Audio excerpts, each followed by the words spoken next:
This is Randy McClure, and this is an update from our meeting on March 25th in regards to the grant monies requested on behalf of OMAG members who own and operate their own natural gas systems.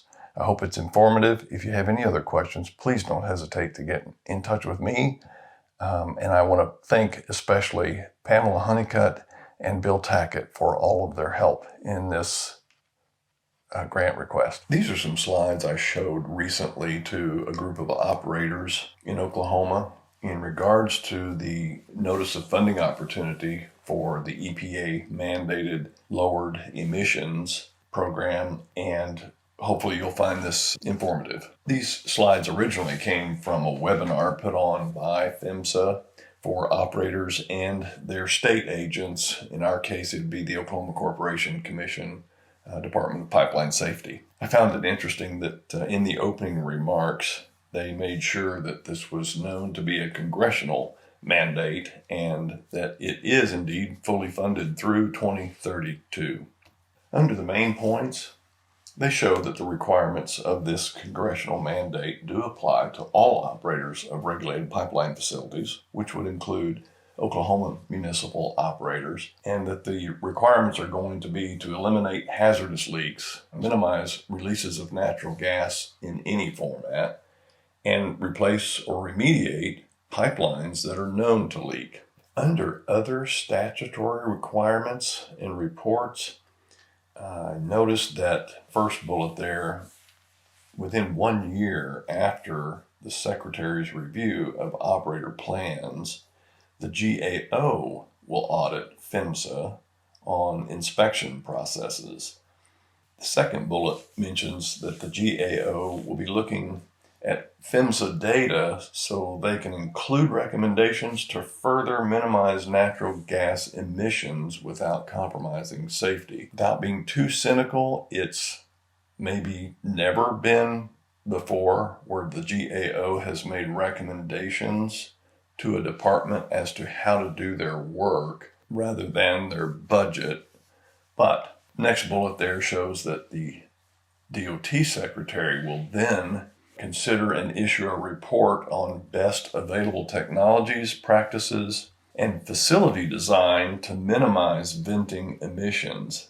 Again, it's a little bit outside of probably their wheelhouse, but this is pretty important to them, and I think that's the point. Slide 6 shows a breakdown of the data for gas distribution on these emissions that they're so concerned about. And by type or by source, they rank starting with service mains. So these are the main pipes that run down the street in any operator's neighborhoods. Residential meters and commercial industrial meters are the three big categories. Slides number 7 and 8 show you the two types of emissions that they are most concerned about. One is vented emissions, and the sources come from just normal operations and maintenance. There's a list there. And then on slide 8, fugitive emissions. So we have vented emissions, that's the kind we expect, and fugitive emissions are the ones we don't expect.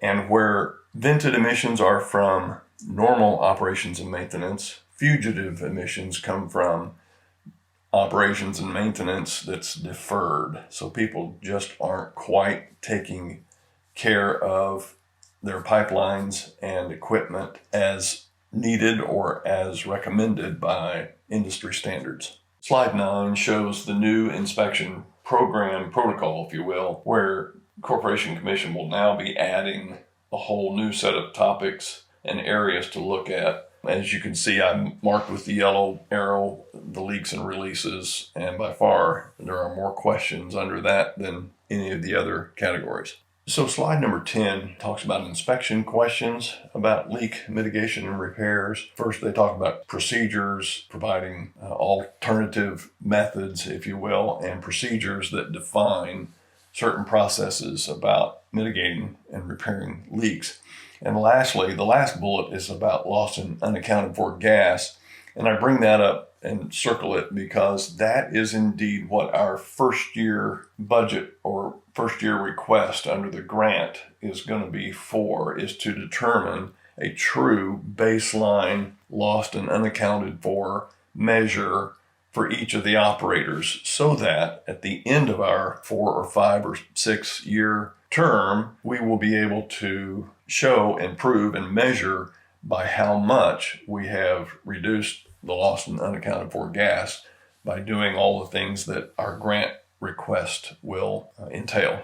In these last couple of slides, 11 and 12, they just talk about enforcement options, being notice of amendment where maybe an operator hasn't adequately met the procedures, or the second one, notice of probable violation, where an operator has just simply failed to comply with the requirements.